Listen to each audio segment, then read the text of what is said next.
Assalamualaikum warahmatullahi wabarakatuh. Selamat pagi guys. Sudah lama kita nggak ketemu lagi nih ya. Teman-teman mahasiswa tetap semangat ya. Hari ini adalah boleh dibilang hari yang sangat cerah gitu ya. Buat lo yang abis nembak pacar diterima. Ya ini adalah salah satu hari terindah ya. Kita udah lama banget nggak jumpa, nggak pernah lagi membuat konten YouTube ngajarnya gitu ya. Buat materi ajar. Hari ini gue buat juga.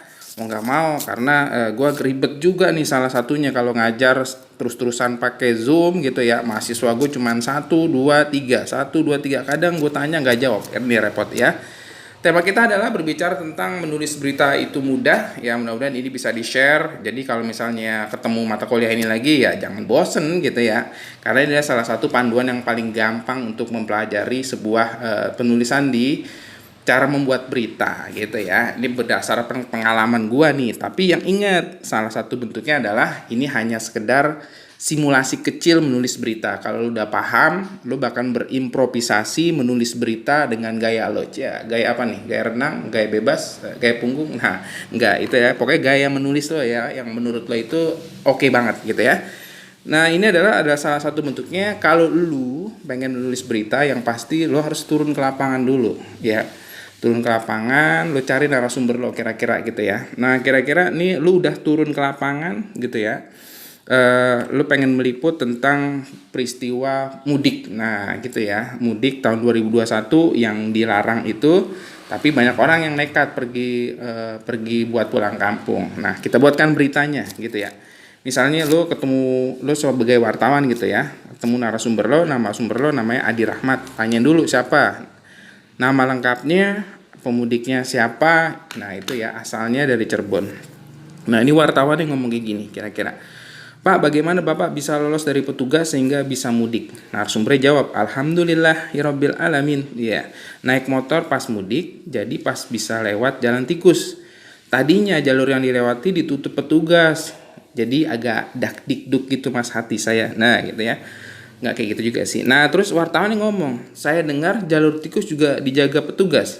Narsumnya ngomong, ya mungkin saya beruntung mas, kalau sampai ketemu petugas paling saya balik ke Jakarta, lebaran di Jakarta saja mas. Ya sambil menahan dadanya yang sedih itu ya. Terus wartawan nanya, apakah bapak mudik sudah dicek kesehatan, divaksin dulu gitu pak? Ya belum sih mas, nanti saya isolasi di kamar bersama keluarga selama 3 hari sebelum bisa lebaran bersama keluarga dan tetangga. Tuh katanya dia tuh ya. Nah, bagaimana? Ini adalah salah satu bentuknya gue buat temanya mudik lebaran. Terus buat judulnya adalah pemudik kelabui petugas melalui jalur tikus. Buat judul yang semenarik mungkin, jadi sehingga orang yang membacanya tertarik untuk membaca berita lo. Itu salah satu bentuknya ya.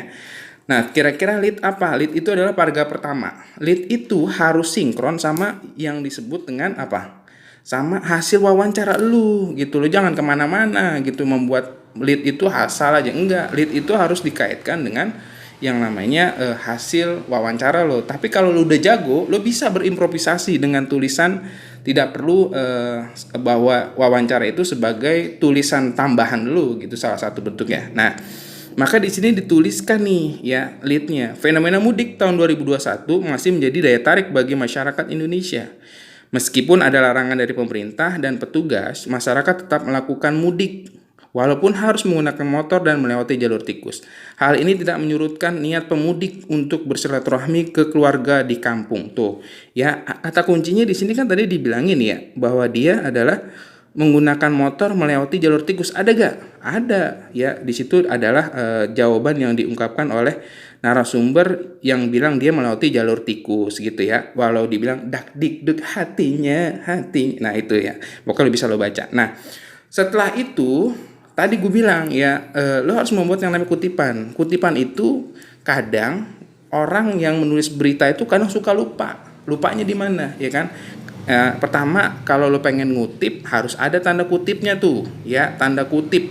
Kutipannya, terus ada kata ujar, terus ada namanya. Siapa namanya? Adi Rahmat. Siapa dia? Adi Rahmat, pemudik dari Cirebon.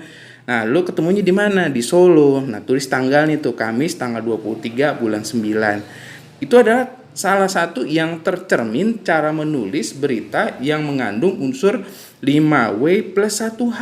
Itu salah satu bentuknya kayak gitu. Ya, jangan ditambah-tambahin ya. Ini salah satunya ya, biar lo semangat. Nah, jadi kalau misalnya udah ada unsur 5W plus 1H-nya, berita lo udah gua anggap udah oke. Kalau menurut gue gitu ya. Ini menurut pengalaman. Jadi kadang mahasiswa juga ingat, kutipan udah ada tanggal, nanti di bawah nih paragraf berikutnya nggak usah munculin tanggal lagi, udah cukup di bawah aja, di tanggal di kutipan pertama lo tadi ya.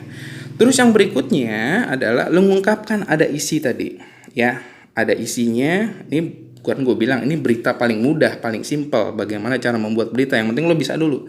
Kalau lo udah bisa, lo paham, lo turun ke lapangan udah bisa, kedepannya belum gampang tuh yang namanya berimprovisasi guys, gitu salah satu bentuknya ya.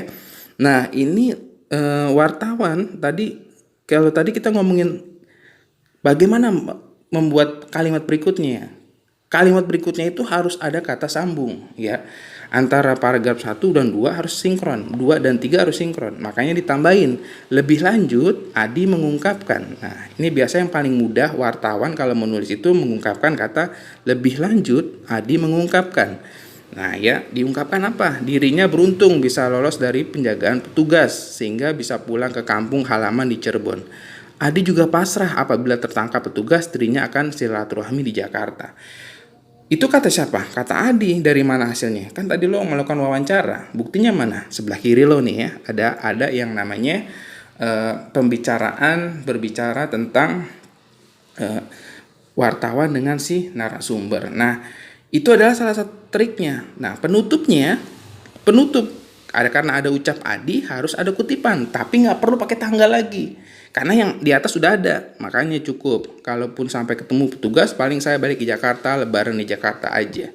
Ucap Adi. Nah, itu adalah cara penutupnya. Nah, itu adalah singkat cara menulis berita. Mudah-mudahan lo paham biar dikit gitu ya. Gue seneng banget karena ada beberapa orang yang mengikuti kelas gue sekarang udah jadi wartawan yang handal gitu ya. Jadi ini hanya sebagai batu loncatan, batu injakan lo bisa menulis berita. Kalau gue paksa lo menulis berita yang agak berat, pasti lo bakalan mundur, nggak bakalan mau ngikut kelas gue. Itu salah satu bentuknya ya. Kalau mundur karena cinta mah nggak apa-apa. Kalau mundur karena kelas gue jangan ya. Itu aja. Terima kasih. Selamat pagi. Assalamualaikum warahmatullahi wabarakatuh.